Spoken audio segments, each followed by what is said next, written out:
Nataka nikufikirishe kwamba siku alipozaliwa Yesu sio kwamba ndiyo alianza. Alikuwa mbinguni akiwa na jina lingine. Alikuwa anaitwa Mungu Neno. Hapo mwanzo kulikuwako na Neno, naye Neno alikuwako kwa nani? Kwa Mungu. Yaani huyu Neno alikuwa kwa Mungu Baba. Unaelewa? Ikafika siku huyu Neno aletwe duniani. Kile kitendo cha kubebwa kwa kinywa cha malaika Gabrieli akaletwa duniani, ndiyo siku hiyo sasa akazaliwa, akatungwa mimba akazaliwa. Lakini alikuweko mbinguni kabla hajazaliwa. Na ndivyo ilivyo na wewe. Kabla baba yako na mama yako hawajakutana, wewe ulikuweko mbinguni. Na watu wengi wanachanganya, wanafikiri wewe ni mwili. Wewe sio mwili, lakini umebebwa na mwili. Narudia tena, you are not the body. Wewe umebebwa na mwili. Sikiliza kidogo. Sikiliza kidogo. Ukiulizwa mwanaume ni nani, utajibuje? Utasema tu kwamba Kiingereza utasema kwamba mwanaume is a human with the X and Y chromosomes. Utakumemaliza. Is a being with the X and Y chromosomes. Kiambiwa mwanamke ni nani? Mwanamke ni is a being with the XX chromosomes. Yaani kina mwanamke na mwanaume ni watu ni tofauti kwa nje, kimaganda, lakini kiujasusi hamna tofauti.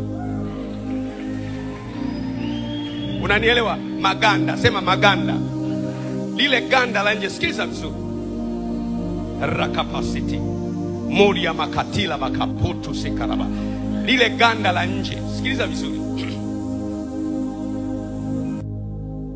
Mwanaume kwenye hili ganda la nje amewekewa mbegu.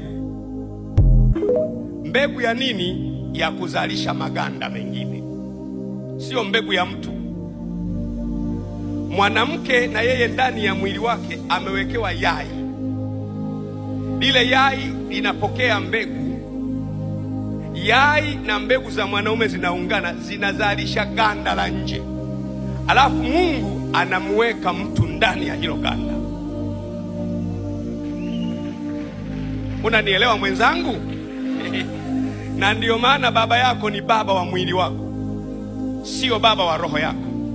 Biblia inasema tulikuwa na baba wa miili zetu ambao walituonya tukawastahi.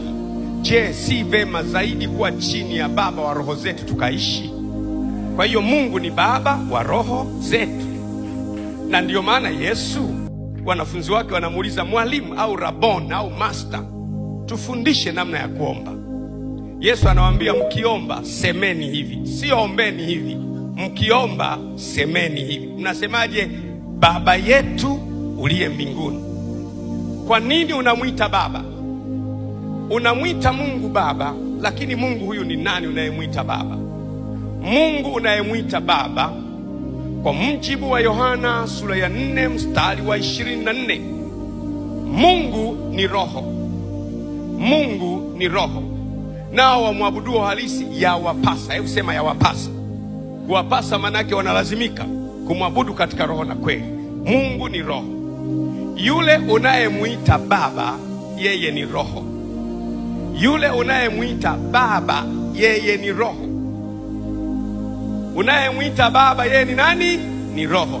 Na roho akizaa, anazaa roho.